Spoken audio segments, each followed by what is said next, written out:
Hola. Hola guapa. Qu'est-ce que tu veux raconter aujourd'hui? Ah, avec ton accent super sexy. Bon, bah aujourd'hui, tu vois, je suis en train de... Hier, j'ai fait le brouillon. Mhm. C'est un brouillon de, de ce que j'ai expliqué sur l'autre vidéo. Oui.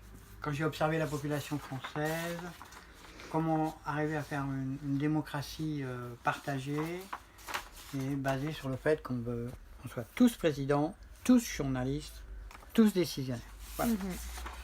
Alors, j'ai commencé à me mettre dans la position de quelqu'un qui savait tout et donc j'observe, je me dis bon, c'est quelqu'un qui sait tout, comment il ferait, comment il dirait, qu'est-ce qu'il donnerait comment, voilà. Comment est-ce qu'il pourrait venir à la société française de 2019. Et donc bon, j'ai commencé à écrire, j'ai pris des notes, j'ai trouvé ça très rigolo. Et il y a certains concepts qui sont venus qui m'ont très très surpris. Par exemple, sur le concept d'entreprise privée, d'entreprise d'État. Je pense qu'on fait une grosse erreur au jour d'aujourd'hui. Il y a, c'est quelque chose que j'ai besoin d'approfondir. Mais bon, j'observe que on confond un peu les deux pour les intérêts. C'est pas très clair. C'est franchement pas très clair. Et par exemple, quelqu'un qui sait tout, probablement il confierait la gestion des impôts, des dépenses, à des entreprises privées. Par contre, le contrôle serait de l'État, au travers de la justice. Donc au travers des assemblées, comme j'ai expliqué avant, avec des assemblées, des gens qui sont votants et des gens qui ne sont pas votants, simplement des maîtres d'assemblée, des experts ne votent pas, le responsable de l'assemblée, le responsable de l'entreprise pour laquelle l'assemblée est en train de décider, ne vote pas non plus. Il pourrait voter dans d'autres endroits, dans d'autres entreprises, dans d'autres assemblées, mais pas les siennes. Lui, c'est un exécutant. Ça, c'est aussi un point très très important. Les chefs, les managers, ce sont des exécutants. Ils ne décident pas. Toutes les décisions doivent être faites pour le bien commun, le bien de l'entreprise et le bien de la planète, évidemment. Mais bon, donc quelque chose qui m'a très surpris, c'est sur la différence entre les entreprises d'État, les administrations, et donc une définition d'entreprise d'État, tout ce qui exige une justice sociale, humaine, policière de qualité et les affaires étrangères, non? Alors que les privatisations ou les entreprises privées, tout ce qui n'exige pas de faire des bénéfices. Alors, exiger l'a pris dans le sens très haut, l'exigence supérieure de faire des bénéfices. Donc c'est un concept qui m'a coûté un petit peu, hein, j'ai dû le travailler. Et après j'ai commencé à comprendre qu'est-ce qu'il veut dire et c'est assez révolutionnaire dans un certain sens. Je vous livre brut de blanc qu'est-ce que c'est. Non? Et puis après, après il y avait des sujets, comment les banques, évidemment les banques privées, les banques nationales, gérées en démocratie partagée, avec des assemblées, et non pas pour la volonté d'une personne, d'un groupe financier ou d'une holding. Ça c'est hors de question, il faut absolument sortir, en tout cas en France, en dehors de France, les gens font ce qu'ils veulent, mais ceux qui vont vouloir faire du business en France, qui vont vouloir travailler avec des Français qui sont dans une démocratie partagée, où ils acceptent les règles du jeu, on peut les traiter avec eux, et s'ils n'acceptent pas, ils vont ailleurs, on n'en a pas besoin. On n'a aucun intérêt d'avoir des entreprises qui ne cherchent qu'une seule chose, c'est à nous chupar la sangre, comme on dit chez nos Espagnols, à nous sucer le sang. C'est des vampires, ces gens-là, on n'en veut pas. C'est clair, on n'en veut plus. Ils peuvent faire du business, mais avec les règles des Français, la majorité des Français. Il y a 80% des Français qui ne veulent pas de ces règles-là. Il n'y en a que 20%, évidemment ceux qui en ont un certain intérêt. Et les lèches bip, qui sont ceux qu'on ne doit pas... on ne doit pas les nommer, hein, mais bon, vous savez de qui on parle. Donc bon, bah, l'argent, il faut réfléchir au concept d'argent. Il y a plein de gens qui font des travaux fantastiques. Bon, par exemple la monnaie pleine, un argent bon, géré d'une façon beaucoup plus intelligente qu'au jour d'aujourd'hui, avec très peu de crédit d'intérêt, etc. Donc revoir une reconsidération complète de notre relation au monde. Et ceux qui veulent traiter avec les fonds, c'est très bien, ils ne veulent pas. Loisir à eux, le monde est grand, il y a plein de violence, mais en France, ce ne sera plus acceptable. Le monde nous regarde. Bon, l'éducation, par exemple, quelqu'un qui me semble fera une éducation obligatoire de l'État, à la charte de l'État, de 3 à 12 ans, dans lequel on apprendrait à lire, à écrire et des langues, et c'est tout. Le reste, ce sont des activités d'apprendre à réflexionner, à réfléchir, à chercher l'information par soi-même. C'est-à-dire que si on est intéressé par l'histoire, il y a suffisamment de sites internet d'histoire, il y a suffisamment de livres d'histoire. Si tu es intéressé par la géographie, tout ça tu te cherches toi-même. Il n'y a pas besoin qu'on te l'explique et il peut y avoir des conférences et tout ce que tu veux sur un sujet où on parle de géographie, d'histoire, pour apprendre les mathématiques par exemple. On peut utiliser de mélanger les deux pour donner l'intérêt, pour dire aux gens, tiens, il existe ça, tu peux aller chercher ça. Mais c'est pas pour enseigner que l'histoire, c'est pas que pour enseigner la géographie. Il y aura dans ce cas-là des écoles privées qui peuvent se charger de ça et d'une façon tout à fait complètement indépendante. Mais la responsabilité de l'État, dans une démocratie partagée, c'est que son peuple pense bien, que son peuple soit capable de se révolter, que son peuple soit en opposition aux organismes et à l'État lui-même, pour que tout le monde en profite et soit dans un chaos constructif. Donc, évidemment, plein d'initiatives personnelles, une autogestion des écoles par les élèves. Il y a des projets qui s'appellent les écoles démocratiques, je crois. C'est très intéressant. Ça forme des gens qui sont déjà à 12 ans, ils ont une conscience, ils se sentent humains, ils se sentent chefs, ils se sentent un peu président, au moins président de leur vie, ils se sentent un peu journalistes, ils vont chercher l'information, je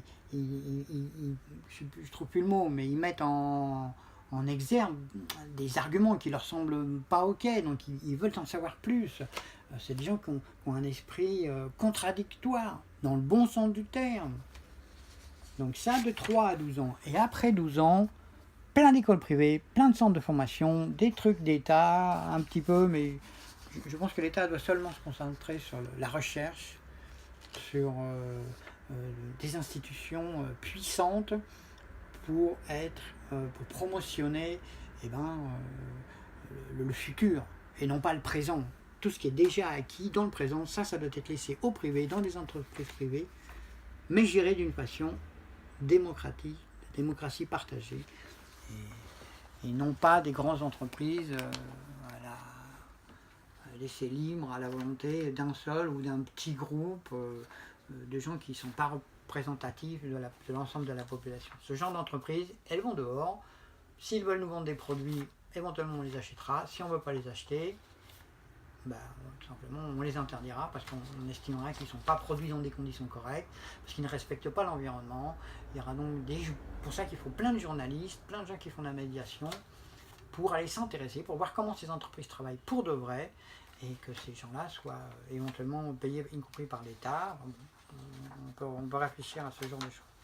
Mais qu'on ait un commerce sain, des finances saines, avec des gens aux commandes, mais pas des psychopathes. Les psychopathes, ils vont dehors, ils vont ailleurs. On n'en veut plus. On doit former les élèves des écoles, toutes les écoles, dans tous les milieux sociaux, à identifier les psychopathes et à ne pas voter pour eux, à ne pas les appuyer, à leur laisser faire les choses qu'ils veulent, mais ne pas leur donner plus d'intérêt. C'est pas possible, on a trop de psychopathes au pouvoir. Qu'il y en ait quelques-uns, c'est très bien comme ça, ils font mal, on sait comment c'est de faire mal. Donc c'est bien qu'il y en ait un peu qui arrive à slalomer, mais au moins, pas d'une façon excessive comme c'est aujourd'hui. Aujourd'hui, c'est aberrant. Surtout dans les entreprises d'État, dans les institutions d'État. Et évidemment, une justice avec 3 fois plus de moyens financiers, ça c'est clair et net, pour que la justice fasse son rôle, et non pas un rôle de punir, mais un rôle de médiation. C'est-à-dire que s'il y a des assemblées, parce que mon idée de démocratie partagée, c'est des assemblées partout, tout le temps, constamment.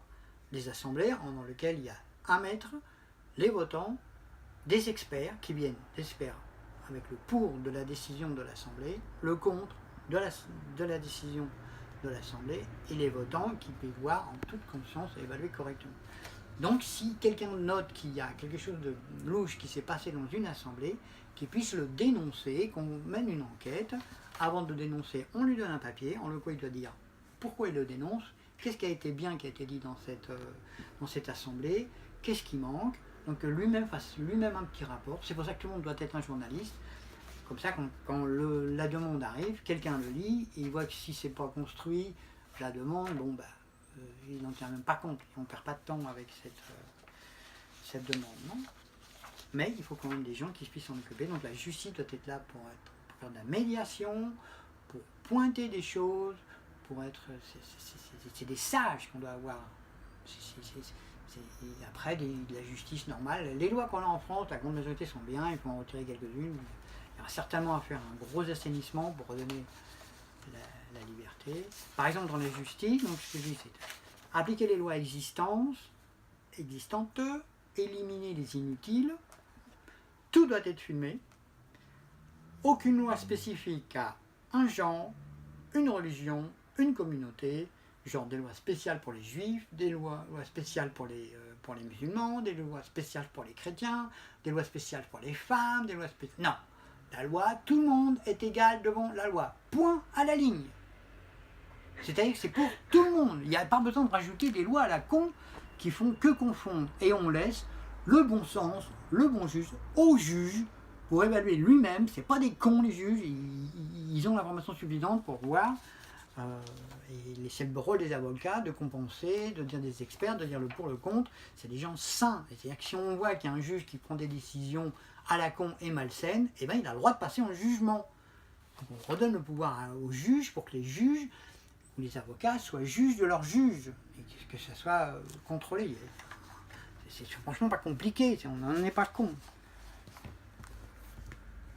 Et il doit y avoir un endroit où les gens qui ont de la haine, par exemple, pourquoi je dis ça ? On peut tout dire.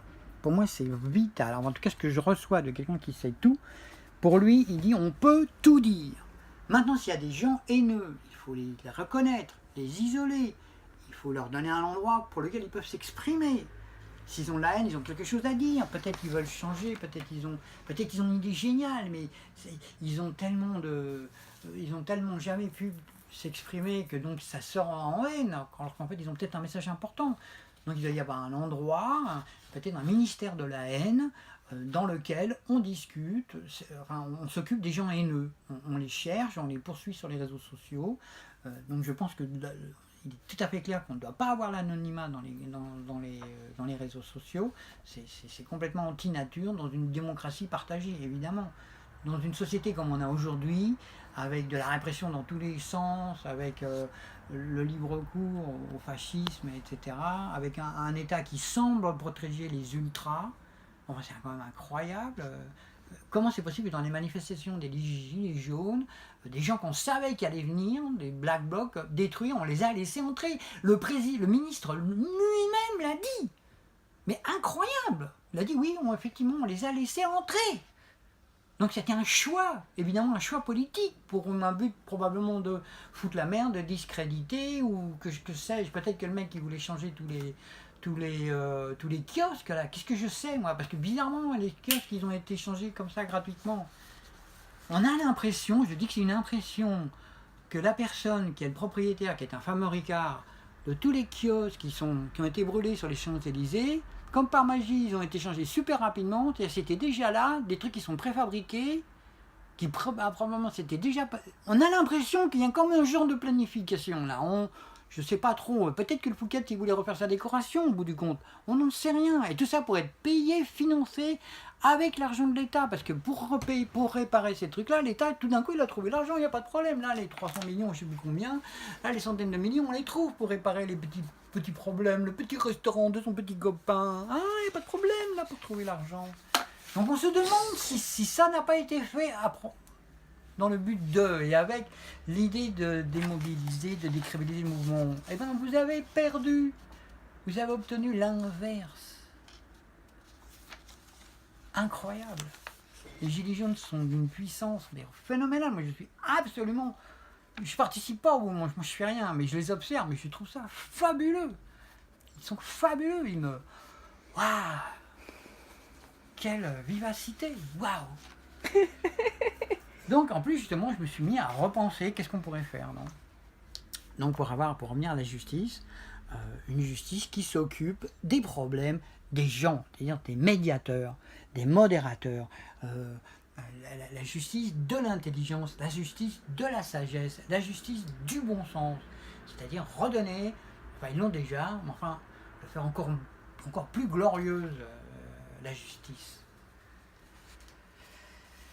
Voilà. Donc par exemple sur les retraités, je trouve que les EHPAD, par exemple, c'est un truc de retraités. C'est terrible comment on traite nos retraités, non?